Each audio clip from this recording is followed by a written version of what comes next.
మోదీ గారు 5G fighter జెట్స్ను ఎందుకు కొన్నారు? ఇతను 20 ఏళ్ల నుంచి ఈ నదిని ఎందుకు ఈదుతున్నాడు? చనిపోయిన శాలీ అనే చిన్న పాప ఇంకా ఆ భవనంలోనే ఏం చేస్తోంది? ఫ్రెండ్స్, ఇలాంటి ఎంతో ఆసక్తికరమైన 5 నిజాల్ని ఈ వీడియోలో చెప్పాను. వీడియో చాలా ఇన్ఫర్మేటివ్గా ఉంటుంది. స్కిప్ చేయకుండా మొత్తం చూసేయండి. Sally name girl. ఈ ఫోటోలో కనిపిస్తున్న భవనం ప్రపంచంలోనే అత్యంత భయంకరమైన భవనాల్లో ఒకటి. 18th సెంచరీలో అమెరికాలో ఒకరోజు సాలీ అనే చిన్న పాపను అపెండసైట్ ఆపరేషన్ కోసం వాళ్ళ అమ్మ నాన్న తీసుకొచ్చారు.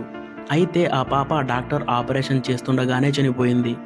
అప్పటి నుండి ఆ పాప ఆ ఇంట్లోనే ఉంది.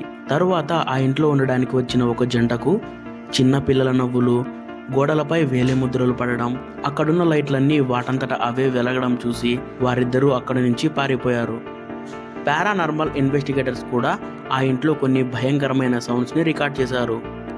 అప్పటి నుంచి అమెరికన్ గవర్నమెంట్ ఆ భవనాన్ని మూసివేసింది. ఏ ట్యూబ్ మాస్టర్. ఈ ఫోటోలో కనిపిస్తున్న వ్యక్తి పేరు అబ్దుల్ మాలిక్. కేరళలోని మలప్పురం జిల్లాలో మ్యాథ్స్ టీచర్గా పనిచేస్తున్నాడు. ఇతను డైలీ స్కూల్కి వెళ్ళాలంటే కడలుండి అనే నదిని చుట్టేసి వెళ్ళాలి. దానికోసం 24 కిలోమీటర్లు ప్రయాణించాల్సి ఉంటుంది.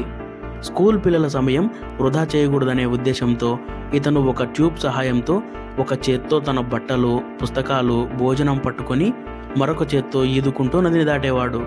అలా ఇతను 20 ఏళ్లకు పైగా ఈదాడు. ఒక్కరోజు కూడా స్కూల్కి మిస్ అవ్వకుండా వెళ్ళాడు. అందుకే అక్కడ విద్యార్థులు అతన్ని ట్యూబ్ మాస్టర్ అని ప్రేమగా పిలుస్తారు. Weapon science book in Kerala. కేరళలో అష్టవైద్య మదం చర్య మరియు నారాయణ్ నంబూద్రి కమ్యూనిటీ వాళ్ళు ఒక రీసెర్చ్ చేశారు. ఆ రీసెర్చ్లో మహాభారతానికి సంబంధించిన 63 పత్రాలతో ఉన్న తాళపత్ర గ్రంథం కనుగొనబడింది. ఈ తాళపత్ర గ్రంథంలో ఏముందంటే మహాభారత కాలంలో ప్రస్తావించబడిన ప్రాణాంతకమైన ఆయుధాల గురించి, వాటిని ఉపయోగించడానికి మంత్రాలను గురించి రాయబడింది. ఈ తాళపత్ర గ్రంథం దాదాపు 120 సంవత్సరాల క్రితం రాయబడిందని శాస్త్రవేత్తలు అంచనా వేస్తున్నారు.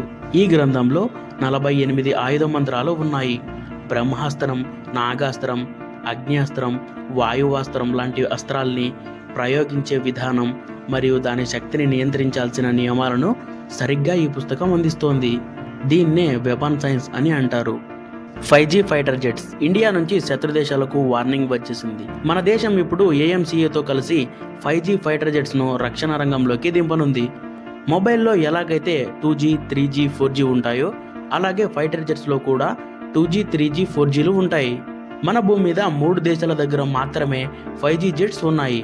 అమెరికా దగ్గర F-22, రష్యా దగ్గర Su-57, చైనా దగ్గర J-20 ఫైటర్ జెట్స్ ఉన్నాయి. ఇప్పుడు ఈ లిస్టులోకి మన ఇండియా కూడా చేరిపోయింది. Tata advanced system, Adani defence and aerospace companies గవర్నమెంట్తో కలిసి 2030 లోపు ఈ 5G ఫైటర్ జెట్ ప్రాజెక్ట్ను కంప్లీట్ చేయాలని టార్గెట్ పెట్టుకున్నాయి. ఫస్ట్ బ్యాచ్లో మొత్తం 120 ఫైటర్ జెట్స్ను ఆర్డర్ చేశారు. ఈ 5G యుద్ధ విమానాల సామర్థ్యం ఏంటంటే రాడార్లకు కనిపించకుండా శత్రు ప్రదేశాల్లోకి దూసుకుని పోతాయి. ఆఫ్టర్ బర్నర్ లేకుండా సూపర్ సోనిక్ వేగంతో ప్రయాణిస్తాయి. వీటికి ఇంధనం కూడా చాలా తక్కువగా వినియోగం అవుతుంది.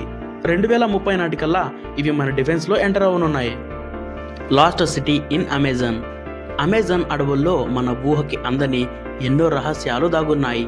రీసెంట్గా అమెజాన్ అడవిలో పరిశోధకులు కనుమరుగైపోయిన ఓ నగరాన్ని కనుగొన్నారు. ఈ నగరం ఈక్వెడార్లోని ఉపానో ప్రాంతంలో ఉంది. అక్కడ ఉన్న నివాస ప్రాంగణాలు ఒక పెద్ద రోడ్ నెట్వర్క్తో కలుపబడి ఉన్నాయి. ఈ ప్రాంతం ఓ అగ్నిపర్వతం దగ్గరలో ఉంది.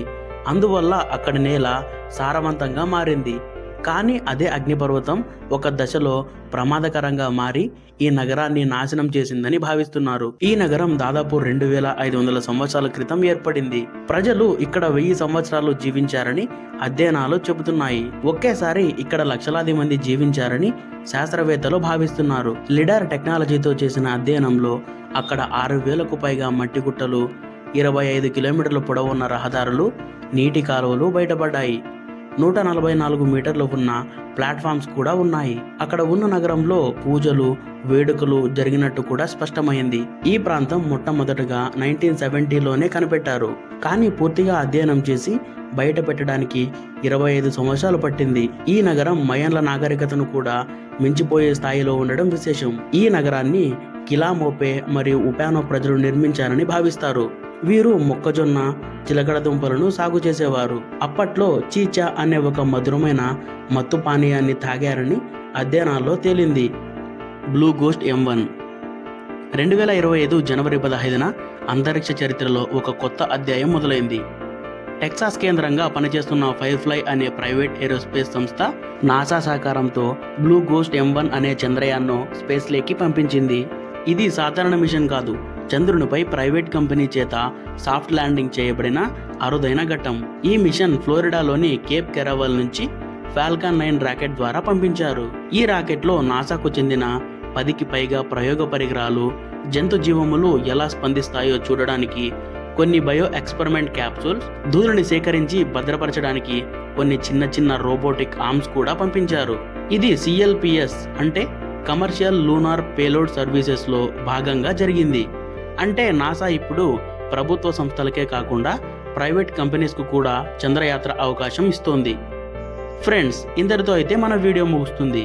మనం తెలుసుకున్న ఈ ఫ్యాక్ట్స్లో ఏ ఫ్యాక్ట్ మీకు ఇంట్రెస్టింగ్గా అనిపించిందో కామెంట్ చేయండి.